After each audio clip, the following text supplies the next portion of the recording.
Well, well. um, from the depths of last Sunday night comes week 3 in the NFL. Redskins and Giants are playing tonight, Thursday night football, so a division game going on right now. So one of them has to lose, right? Unless they tie.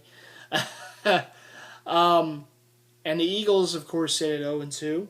This week they go to the Meadowlands at MetLife Stadium, play the Jets.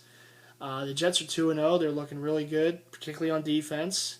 Um, you know, it's a scary proposition after how the Eagles' offense looked so poor last Sunday. And really, as Troy Aikman said in the telecast, 6 out of the 8 quarters they've looked just bad, horrible, as bad as any team in the NFL is going to look through those 6 quarters. Um, it's stating the obvious, right? It's going to be a tough game, but I feel it's going to be a low-scoring defensive battle. Um, I think the Eagles have a shot. The fan in me, says that, they're 0-2. It's been awful, but I'm not going to give up on the season just yet. It's 2 games in. I mean, we're still in September.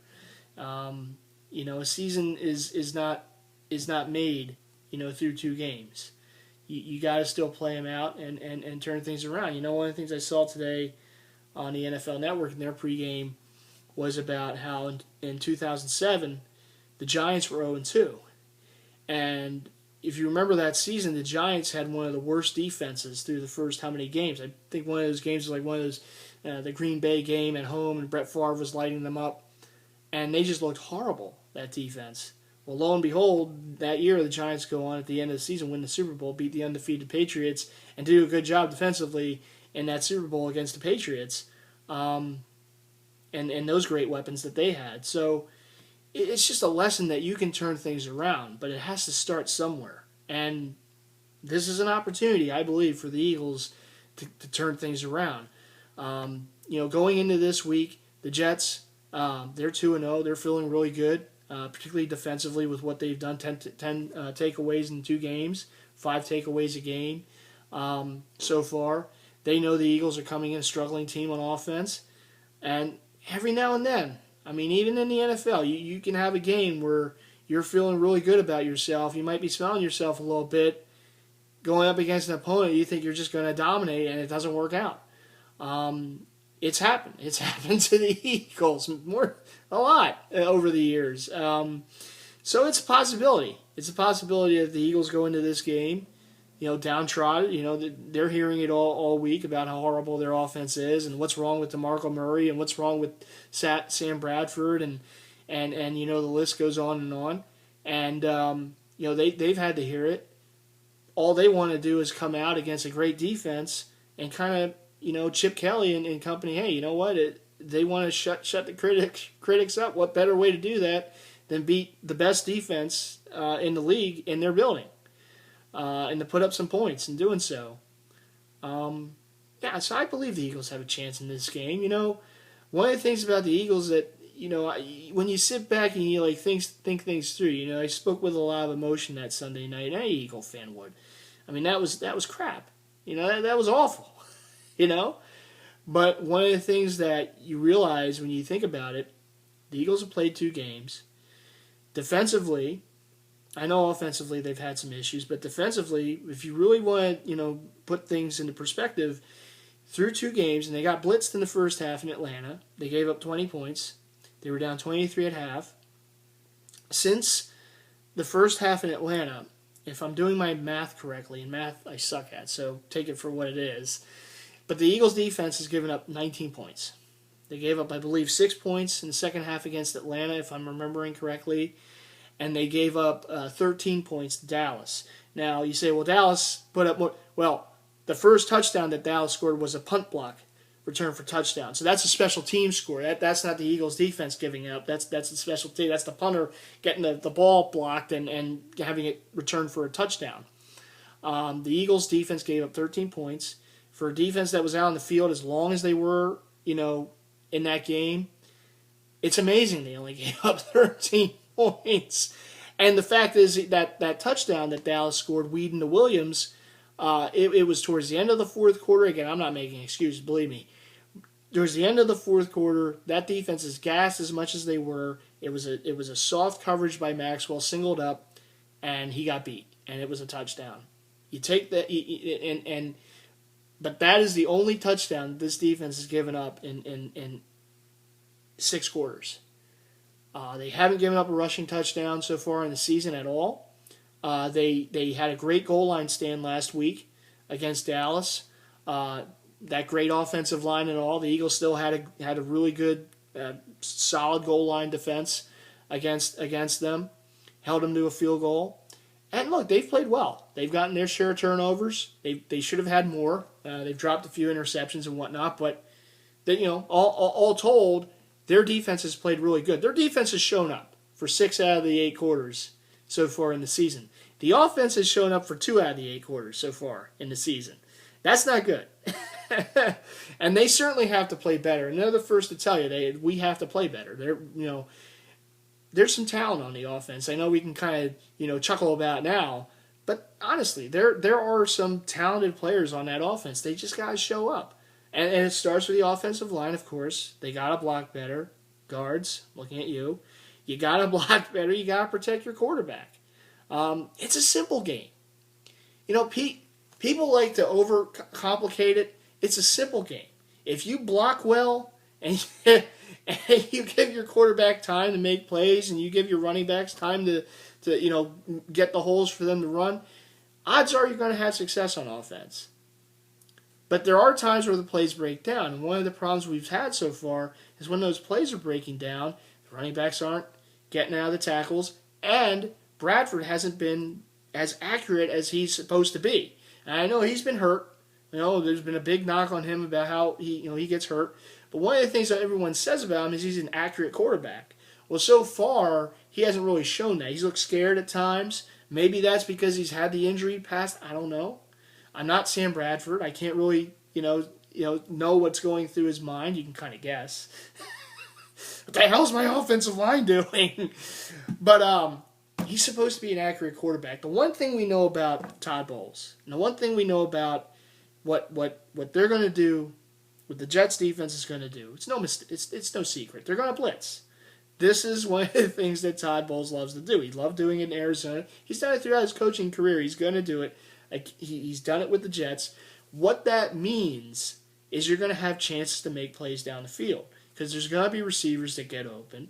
There's going to be receivers with single coverage. You're going to have chances to make plays. Now, I know when there's pressure in your face, you don't always make those plays, but there's throws to be made when guys are blitzing. When you got defenders blitzing, that means there's one less guy in coverage. You got to hit where the opening is. Slant patterns. Maybe go deep a little bit. Draw some penalties. Be creative. Come on, Chip. Be creative. Yes, a lot of it has to do with the offensive line. A lot of it has to do with the quarterback. Got to make the plays. There's going to be plays to be made. Even against a great defense like the Jets, there's going to be plays available. Because if they're going to blitz that much, guys are going to get open. One of the things, Darrelle Revis has a hamstring. I don't know what his status is to this point for the game, if he's going to play or not. Even if he plays with a hamstring, he can't be 100%, and still a non-100% Darrelle Revis is still better than most corners in the league. But it takes some of that effectiveness away. And you're going to get single coverage, and you're going to have opportunities to make plays. Even against Darrelle Revis, you can make plays. If the play is going to be there, you got to make it. And Jordan Matthews has got to catch the ball. If he's in an opportunity to catch and run, make a big gainer like his cousin Jerry Rice always used to do, he's got to make the play. He's got to catch the ball. If it's going to be put on the numbers, on that 81, you got to make the catch, Jordan. There's no excuses. You got to make the catch. Same thing for Zach Ertz, who's been a disappearing man the first 2 weeks.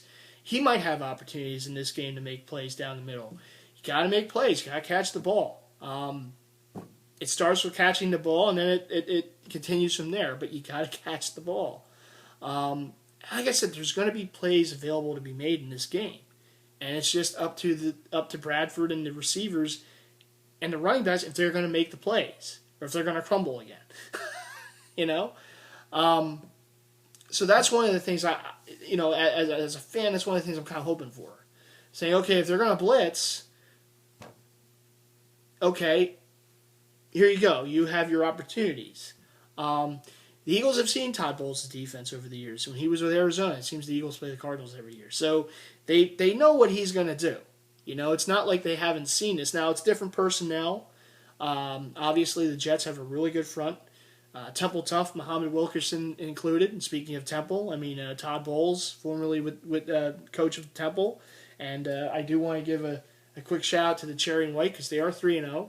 I got off to a 3-0 start so far. I was at the home opener and the season opener against Penn State at the Link those weeks ago. And Temple beat Penn State for the first time in like 74 years or whatever it was.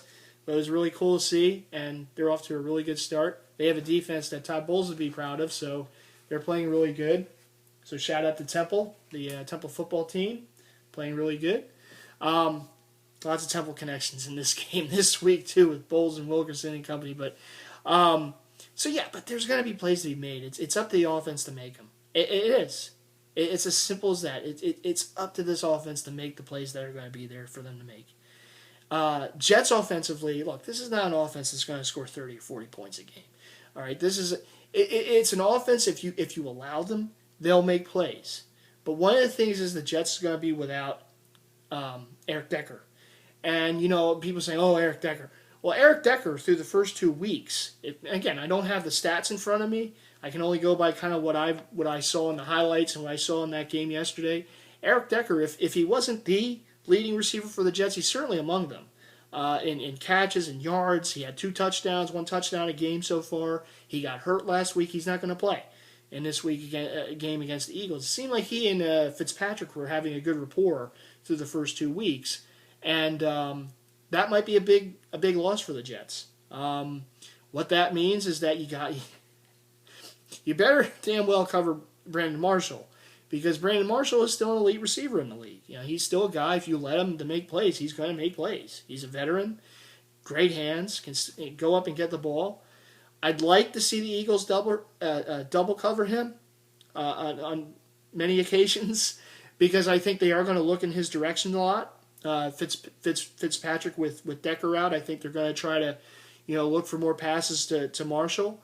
So the Eagles have got to do a good job on him. And look, Byron Maxwell has not had a good season so far since coming over from Seattle. He's probably going to be seeing a lot of Brandon Marshall. You got to cover the guy. You got to give help. Got to get the safety on him, double him, take away some of those chances that they might be trying to make with him. And again, he's a great receiver. He's going to come down with catches. You're not going to completely shut him out, but help on defense. Don't just allow him to be single covered basically the whole game like it was with Julio in week 1. And look, he made some great plays against the Giants last week too. Great receivers will make plays if you give them enough opportunity. Double cover Marshall, limit the running game because the Jets are still a run first offense, and if you can hamper their running game, and Ivory's a pretty good back, but if you can, hamper him enough, make Fitzpatrick throw the ball more, you get those turnovers. The Eagles have had good success versus Fitzpatrick over the years, including last year when they beat him when he was with the Houston Texans. That's one of the reasons why I feel the Eagles are going to be in this game. It's going to be, more than likely it's going to be a low-scoring game. Of course, I say that now. It's probably going to be like 40 to 35. But, I think it has all the makings of a low-scoring defensive battle. And the Eagles' defense has played pretty good. I know they're going to be without Alonzo and Michael Kendricks, but, defensively they've played pretty good. Take away that first half against Atlanta. They'll keep this team in the game. And now it's up to the offense to make the plays that they haven't been able to make for the most part. They got to make them. And I know the Jets have a great defense, but there's going to be plays there. I can keep hammering on this thing. There's going to be plays to be made there. You got to make them. So we'll see. A couple other things going for the Eagles' favor is they have a really good record throughout the years at MetLife Stadium. Most of those games, if not all those games, were against the Giants, but the Eagles have felt right at home at MetLife Stadium since the building opened up, since the stadium opened up, including a big comeback win back in 2010 against the Giants, and that was the great Mike Vick fourth quarter comeback against the Giants, and then Deshaun Jackson finished it off with the punt return for touchdown. So the Eagles have had some pretty dramatic wins there. They've had a lot of wins there. Again, for whatever reason, they seem to play pretty good at MetLife Stadium. The other thing that's going in the Eagles' favor is historically, I should say. The Eagles, throughout their history, and the Jets' history, have never lost to the New York Jets. They have never lost to the Jets throughout their history. I know the Eagles are in the NFC, the Jets are in the AFC, yada, yada, yada. They don't play as often as they would against an NFC opponent, but still, the Eagles have never lost to the Jets. Never happened. And so they have some history on their side in this one. Like last year, they never lost on Thanksgiving. They whooped up on Dallas on Thanksgiving, right? So they still haven't lost on Thanksgiving. They play Thanksgiving again this year at Detroit. We'll see what happens. But momentum's a crazy thing. And I've watched enough football over the years to know that teams that start off slow can still have a chance to rebound. Giants did in 2007. Other teams have done it. But you got to start somewhere. And it's an understatement, right? You got to start somewhere. And for me, as a fan, I want this team to win. I want this team to win every week. I want it's unrealistic to think they're going to win every week. But you want to see them compete. And you want to see them get better.